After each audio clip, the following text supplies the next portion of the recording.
There was a dream to interact once with the creator of Java, being a Java programmer, teaching Java from a long time, and the creator of Java, the James Gosling. Now, instead of just having an interaction, I got this opportunity to do a podcast with James. I have played with AI tools and I mostly find them to be really annoying. And so last night we had this amazing podcast recording. There was some issue with the audio, there was some echoing, and maybe you have to adjust with that. The team is working hard to solve that problem, but hopefully that will be fixed. Otherwise, we'll do some adjustment. But this was an amazing podcast, hearing from James itself about how Java started, his views on AI, and the backward compatible part we have discussed for a good amount of time. Few days ago, we got this Java story, which is the official documentary, which is there on the Cult Repo YouTube channel in collaboration with Java. Check that out to see the journey of Java starting from 1995. So I hope you're excited for the podcast. Let's get started. And I want to thanks once again to James Gosling for being on this channel. I can't express my feeling first of all. And Well, thrilled to be I mean, here. I started my career way back in 2010. I started learning Java in 2007. The first experience which we go for is Java is created by James Gosling. And finally, we got James Gosling with the channel. Yeah, well, here I am. Oh, thank you so much. Okay, so we'll try to make it quick and few questions and we'll all step them. Okay. We start with the story of the name Java itself, how this name came into picture. Normally, when I talk about it, I start with, the name started with oak, and then they wanted to change it.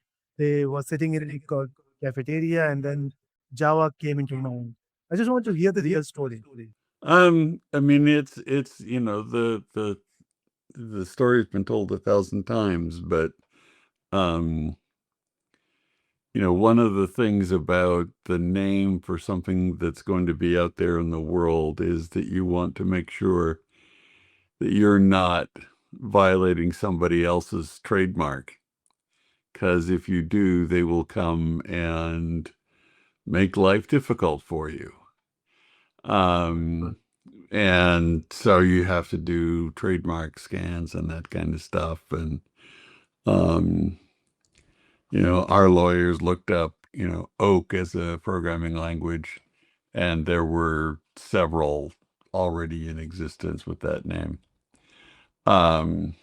So we just needed a different name, and of course everybody in the group, by that time there was about 15 people working on it, and everybody had an opinion. Everybody had a favorite name, and pretty uniformly the lawyers said, yeah, no, that one's already used. So this was sort of unique in my experience with software products, namely that the number one thing that was in the way of the very first, shipping the very first copy, was that we couldn't come up with a name that was legal. So we ended up having a small group get together, and people started yelling names, and one person was writing names on the board that people yelled out, and then we went through this thing of trying to order them. And then we handed the list to the lawyers and said, go through this list. The first one that passes, we will not get sued test. We will take that. And it was lucky number 4. Oh, that's great. That's interesting. So you started your career way back. So which was the first software for which you got paid for? Though that I got paid for as a job. Yeah. I was hired by a group of physicists at the University of Calgary to do software and various bits of software for the sort of ground station data preparation, data analysis for the ISIS-2 satellite. Okay. Okay. And And this is this which is year? which year? This would have been 65, around 1970, 69, 68, somewhere in there. Maybe Maybe the time the time when when C programming was programming was launched. launched. Huh? The C C language? language? Oh, C language didn't start to show up until about 72 or 73. And that was mostly just inside Bell Labs. Right. It wasn't really out in the world until like 77. And that's when, I started using C in 77. But, back in 69, it was, assembly code and Fortran and, Yeah, stuff those like that. olden days. Yes. On computers like PDP-8s and CDC Cyber 172s and machines that you are completely unaware of. Right. In Right. fact, In I fact, I started my started my career with career plenty with of plenty proof. of proof. So I'm still I'm still lucky. lucky. Oh, you are incredibly lucky. You didn't have to write, satellite data analysis on a machine with 8K of RAM. I can just only So imagine imagine how the how things would be would that be time. that time. Yes, well, tight. Modern smart cards are easier to program. Right. Now, going back to 1995 again, 1995 again. as we make predictions every time. So maybe if someone asks me about the next 5 years, I may make some prediction. So in 1995, what you had an idea which went wrong? You're thinking this will happen in future, but you were right. Right. Well, so you have to distinguish between two words, what could happen and what would happen. Back then we had actually been thinking about cell phones. And in fact, the prototype that we built in 92 was something that was really an early smartphone. And we thought that that would be a really interesting set of technologies.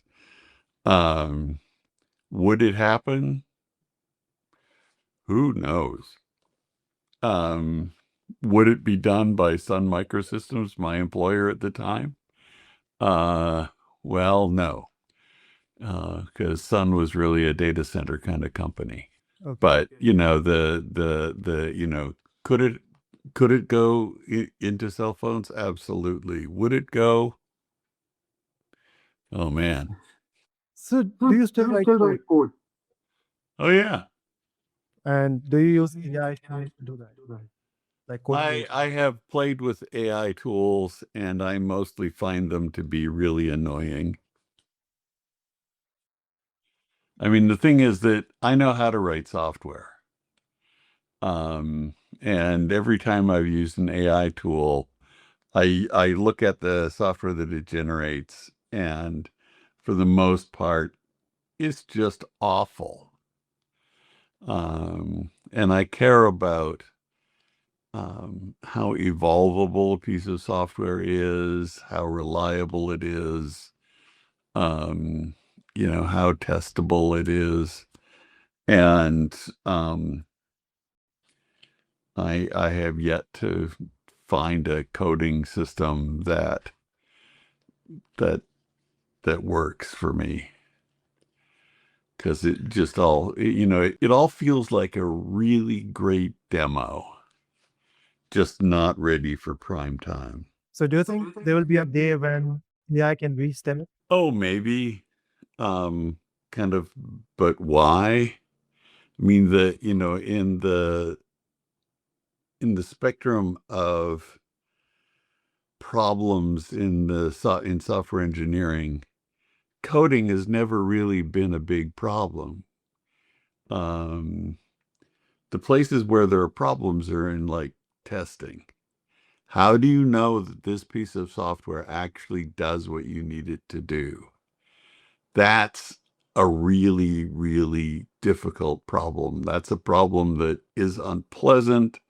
It burns a lot of time. And everything I've seen about AI tools just is that they make the hard problem worse, and the easy problem, marginally better. But also the easy problem is also the enjoyable problem. So I view AI in part as stealing the fun and making the torture worse. And people go, well, I wrote up this little Swift iPhone app. Doesn't that count? And it's like, I don't care,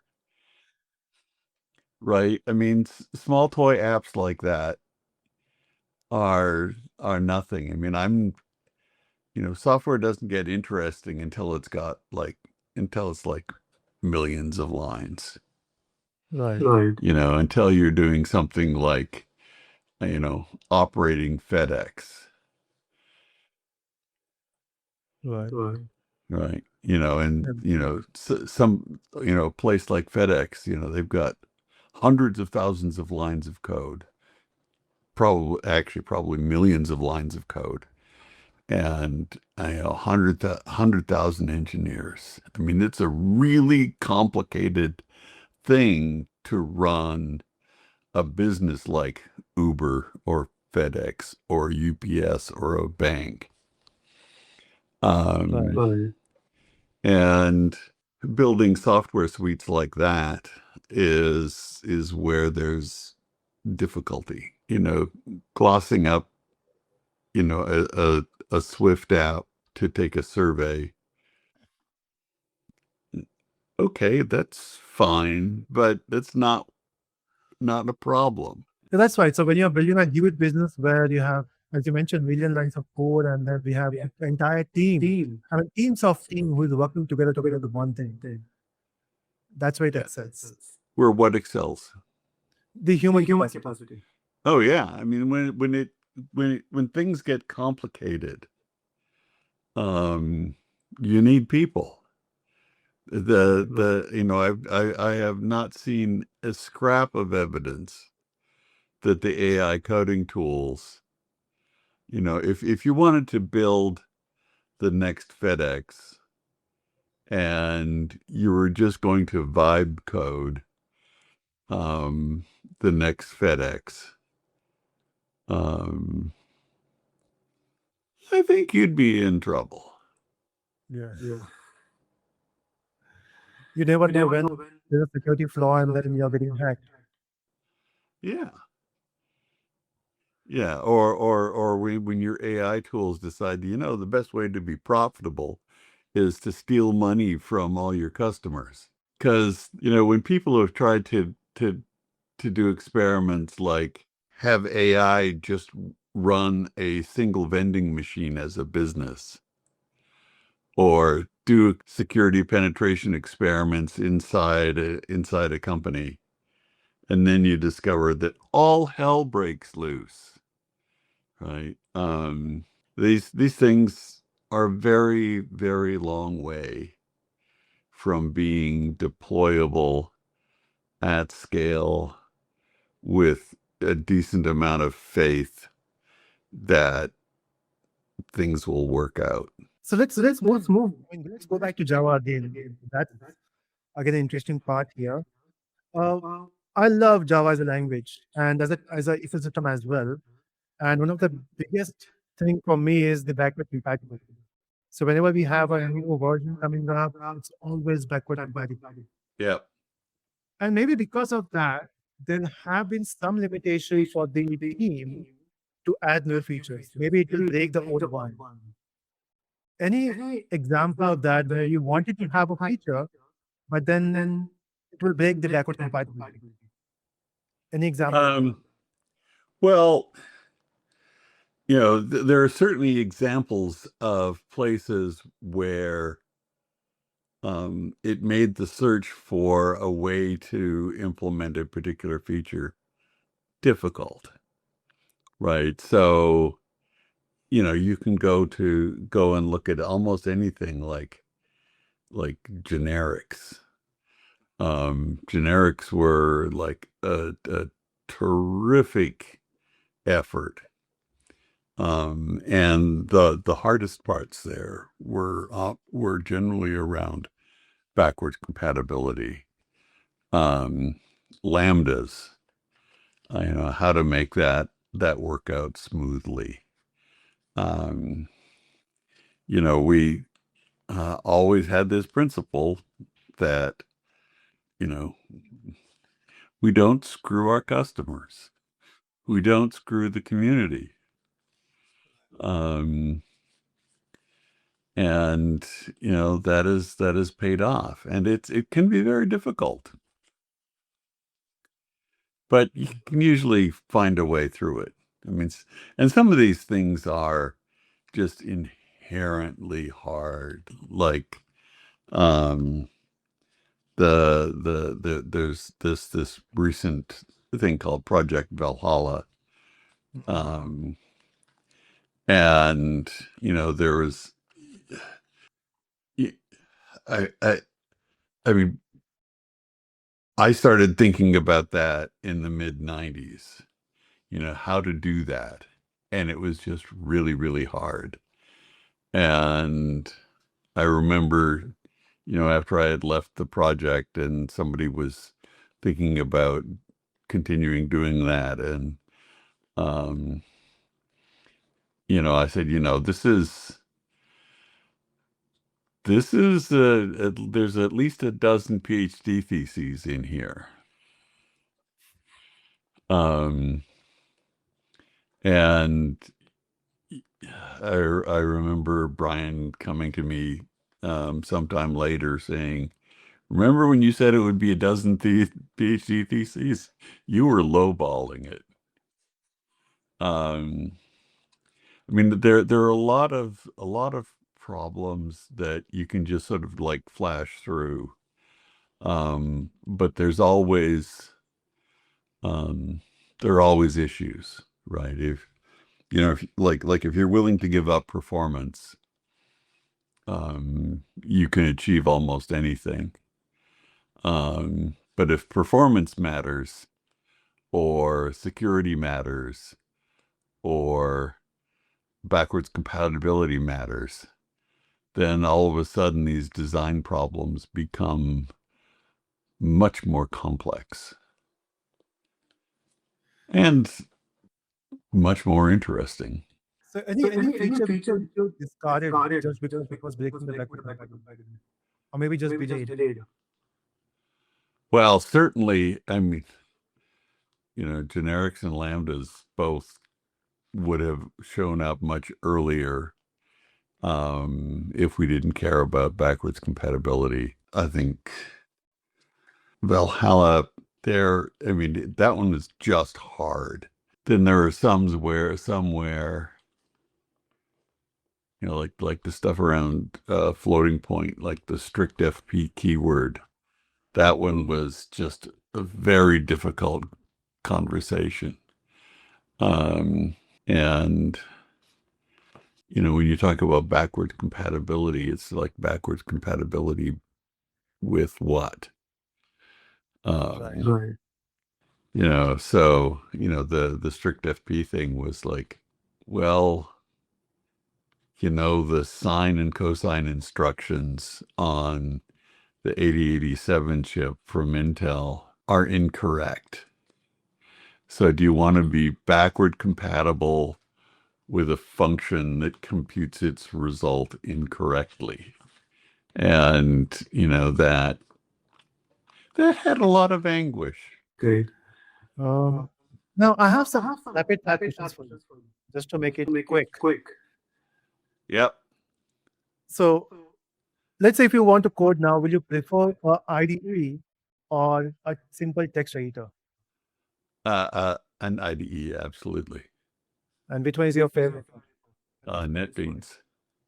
Okay, still work with that. That's good. Yeah, no, NetBeans is really nice. It's the only really open source one. It's it's Apache licensed. It's a part of the Apache Software Foundation. Um, it's doing nicely. Right. Even one of my favorite was NetBeans. I loved it. Yeah, Especially the feature where they have this, you can create GUI, GUI applications or applets. yeah. Well, the GUI stuff still works well, and there are like add-on tools like I'm a big fan of JavaFX. Hmm. It's a really nice graphics package for Java, and building UIs that are just really slick. Next one is this semicolon. So you still prefer. So let's say if you get a chance to redesign Java now, will you keep semicolon or will you skip it? I would be tempted to make it optional. I might change the semicolon rules. Beginners, it's very difficult these days. After a waste to repeat a semicolon. At this point, I just don't notice semicolons, so they have zero annoyance to me. And besides which, the IDE always points those things out. Right. Next one is, apart from Java, which is your favorite language to look at, but you don't want to code in it? Well, certainly just math, conventional Western math. I love what you can do with math. I'm pretty good at math, but I'm not great. I mean, I know a lot of people who are great at math, and I'm not one of them. You start sprinkling partial differential equations on the page in front of me, and my brain starts to crumble. But, the 2 jobs ago, I had to do a lot of spherical geometry, and that was just fun. Right. Maybe it's momentum. Once you are in the momentum of mathematics, it is fun. Yeah. Okay, so before we leave, I want to ask you for one motivation, or what do you say? So let's say there's a 19 years college kid. What motivation you will give them to succeed in their career? Have fun, and most jobs have a lot in them that's not fun, but hang on to the parts that are fun. Okay, thank you so much for your time. And I just have one request. I have a team of developers who works with us, and they are a big fan of you. Would you just join one meeting just to say hi to them? And they'll be very happy. Oh, sure. Okay, so I will send you a meeting link.